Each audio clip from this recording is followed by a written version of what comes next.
Welcome to Wisdom Trek with Gramps. I am Guthrie Chamberlain, and we are on day 2665 of our trek. The purpose of Wisdom Trek is to create a legacy of wisdom, to seek out discernment and insights, and to boldly grow where few have chosen to grow before. In today's Wisdom Nugget, it's titled, From Bitterness to Brilliant Clarity, concluding our trek through Psalm 73, verses 21 through 28. Today we reach a powerful and transformative conclusion of our trek through Psalm 73 from the New Living Translation, and in its encompassing verses 21 through 28. We've journeyed along Asaph, the psalmist, through a profound spiritual crisis. We've heard his agonizing confession of almost stumbling and his feet nearly slipping because he envied the apparent prosperity and carefree lives of the wicked. We saw his perplexity over his own suffering, despite his efforts to live purely, and the immense burden this intellectual and spiritual dilemma placed upon him. Then in our last trek, we witnessed a pivotal turning point, Asaph's revelation in the sanctuary of God, where he gained divine insight into the wicked's true, terrifying, and sudden end. Their prosperity was but a fleeting dream, a fantasy soon to vanish. Now we delve into these final verses. We witness the glorious resolution of Asaph's crisis. He moves from deep-seated bitterness and self-reproach for his foolishness to a profound affirmation of God's presence, his guiding hand, and his ultimate value as his true strength and eternal portion. This is the heart of what it means to truly resolve doubt and recenter our lives on God's unchanging truth. So let's step into this moment of profound humility and renewed devotion, allowing Asaph's journey to illuminate our own. We'll first read Psalm 73, verses 21 and 22. Then I realized that my heart was bitter, and I was all torn up inside. I was so foolish and ignorant. I must have seemed like a senseless animal to you. The psalmist begins this section with a stark and humbling confession, a moment of profound self-awareness that comes after revelation in the sanctuary. Then I realized that my heart was bitter, and I was all torn up inside. The truth that he gained about the wicked's fleeting destiny didn't just resolve his intellectual confusion, it exposed the spiritual state of his own heart, which was bitter, or the Hebrew word shametz. It implies sourness, resentment, and even fermented anger. All envy and questioning of God's justice had poisoned his inner being, leaving him all torn up inside. Literally, it means pricked in my kidney or my inward parts, the seat of my emotions, the conscience of ancient thought. This signifies a deep emotional pain and guilt over misplaced focus. This realization leads to a confession of profound foolishness. I was so foolish and ignorant, I must have seemed like a senseless animal to you. This is a profound and humbling admission. Foolish, which is the Greek word ba'ah, in biblical wisdom literature often refers to someone lacking moral discernment, acting without true understanding. Ignorant speaks of his inability to grasp God's ways from his own human perspective. The simile, like a senseless animal, or brute beast in other translations, is remarkably severe. Animals are driven by instinct, without the capacity for moral reasoning or understanding divine truth. Asaph is confessing that in his envy and questioning, that he had descended to a base, unthinking level, failing to exercise spiritual discernment expected of a human created in God's image. He implicitly acknowledges that God, in his perfect perspective, must have seen his irrationality. This isn't self-pity, but a genuine repentance, acknowledging how far off track his perspective had been. It's a key step in his restoration, recognizing his own spiritual short-sightedness. This moment of humble self-reproach is crucial. It clears the way for a deeper, renewed appreciation of God's grace and constant presence, even when Asaph was in a state of bitterness and foolishness. Let's pivot to verses 23 to 28, where Asaph fully embraces his transformed understanding, affirming God's unwavering presence, his guidance, his role as his ultimate portion, and his final commitment to proclaiming God's deeds. Verses 23 through 26. Yet I am always with you. You hold my right hand. You guide me with your counsel, leading me to a glorious destiny. Whom have I in heaven but you? I desire you more than anything on earth. My heart may fail and my spirit may be weak, but God remains the strength of my heart. He is all I'll ever need. After confessing his foolishness, Asaph makes a profound declaration of God's unchanging faithfulness, even during his period of doubt. Yet I am always with you. You hold my right hand. The yet here introduces a beautiful contrast. Despite Asaph's bitterness and ignorance, God remained faithful and present. Always with you speaks of God's unwavering eminence.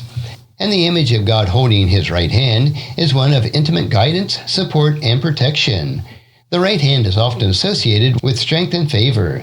God was continually upholding him, preventing him from slipping completely. Even when he was unaware of it, this highlights God's grace, and he didn't abandon Asaph in his foolishness. This constant presence is accompanied by divine guidance and glorious future. You guide me with your counsel, leading me to a glorious destiny. God's counsel refers to his wise instruction, his divine wisdom, and his perfect plan. Asaph now trusts that God is actively directing his path, not only through his present difficulties, but also toward his glorious destiny and the glory itself. This future glory is the ultimate fulfillment of God's redemptive purpose for his people, a complete reversal of the wicked's destruction. This profound realization culminates in an astounding declaration of God's supreme value. Whom have I in heaven but you? I desire you more than anything on earth. This is the heart of Asaph's renewed devotion, a radical statement of spiritual priority.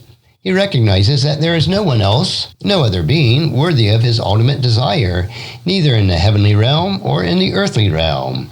His desire is singular and absolute, God alone. All the allure of the wicked's prosperity and all the earthly comforts pale in comparison to the incomparable worth of God himself. This is the essence of a heart fully committed to God. Even as he acknowledges his physical decline, his hope remains unshaken. My heart may fail, and my spirit may be weak, but God remains the strength of my heart. He is all that I'll ever need.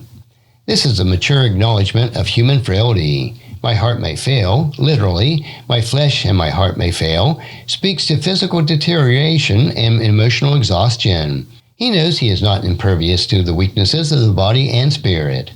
However, the powerful but introduces the antidote to despair. God remains the strength of my heart. God is not just a temporary help. He is an enduring, unwavering source of inner strength, vitality, and resilience. He is the very core of Asaph's being, his eternal fortitude. And ultimately, God is all I'll ever need. He is his complete and sufficient portion. The Hebrew word here means portion. In an ancient Israelite context, a portion often referred to an inheritance or a share in a blessing. Asaph declares that God himself is the ultimate inheritance, far surpassing any earthly wealth or prosperity. Now let's conclude our trek in the final verses of 27 and 28, where Asaph reiterates the fate of those far from God and solidifies his own lifelong commitment to drawing near to him and proclaiming his deeds. Those who abandon you will perish. You destroy all those who are unfaithful to you. But as for me, how good it is to be near God. I have made the sovereign Lord my shelter, and I will tell of all your wonderful deeds. Having experienced the profound clarity of God's perspective, Asaph articulates the ultimate fates who choose a different path. Those who abandon you will perish. You destroy those who are unfaithful to you. This reinforces a truth revealed in the sanctuary. Those who deliberately turn away from God, who are unfaithful, literally playing the part of the harlot, a strong metaphor for spiritual idolatry or adultery, will face inevitable destruction. Their apparent prosperity is temporary, and their end is ruin. This provides stark contrast to the psalmist's own renewed hope in life. Then comes Asaph's glorious final declaration of his personal conviction, a triumphal resolution to a spiritual crisis. But as for me, how good it is to be near God. I have made my sovereign Lord my shelter. I will tell of all your wonderful deeds. The "but as for me" sets him apart. His choice is clear. He has experienced the devastating consequences of being far from God in his heart, and he declares supreme blessing over his proximity to God. How good it is to be near God. This is the ultimate delight, the true source of goodness and joy, far exceeding the fleeting pleasures of the wicked. He confirms his commitment to this proximity. I have made the sovereign Lord my shelter. This echoes his earlier trust in God as his refuge and fortress. He actively chooses God as his ultimate protection and dwelling place. Sovereign Lord, with Adonai Yahweh, emphasizes God's absolute authority and covenant faithfulness. And finally, the overflow of his restored faith is his renewed mission. I will tell of all your wonderful deeds. Having gained a profound perspective and experienced God's unwavering presence, Asaph is compelled to proclaim God's miraculous acts and faithful interventions. His personal journey from bitterness to clarity will become the testimony for others, a living witness for God's goodness and justice. This brings the psalm to full circle, from the initial struggle to a public declaration of God's greatness, flowing from a heart utterly devoted to him. Psalm 73 in its entirety takes us on a journey from agonizing doubt to profound clarity, from envy and bitterness to humble adoration and confident proclamation.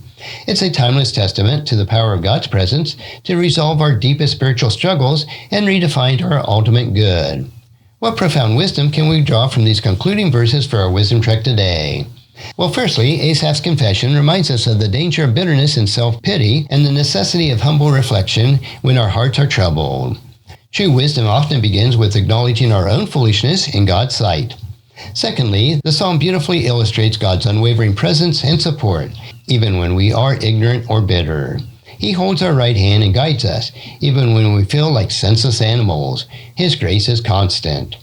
Thirdly, he calls us to radical reevaluation of our desires. Whom have I in heaven but you? I desire you more than anything on earth. This is the ultimate spiritual aspiration, to desire God alone, recognizing that He is our sufficient strength and our eternal portion. And finally, it reinforces the blessedness of drawing near to God. While those who abandon Him perish, for us to be near God is the greatest good, our shelter, and our wellspring from which we can proclaim His wonderful deeds. Let us, like Asaph, strive to be near to God, allowing His counsel to guide us, His strength to uphold us, and His presence to be our ultimate delight, so that our lives, too, become a testament to His wonderful deeds. Thank you for joining me on this transformative trek through the conclusion of Psalm 73. I trust that this exploration of overcoming doubt and finding clarity in God's presence has deeply resonated with your own journey. Join me again the next time as we continue to seek and apply the timeless truths of God's Word. And if you found this podcast insightful, please subscribe and leave us a review. Then encourage your friends and family to join us and come along with us tomorrow for another day of Wisdom Trek, creating a legacy. Thank you so much for allowing me to be your guide, your mentor, and most importantly, I am your friend, as I serve you through the Wisdom Trek podcast and journal. As we take this trek of life together, let us always live abundantly, love unconditionally, listen intentionally, learn continuously, lend to others generously, lead with integrity, and leave a living legacy each day. I am Guthrie Chamberlain, reminding you to keep moving forward, enjoy your journey, and create a great day every day. See you next time for more daily wisdom.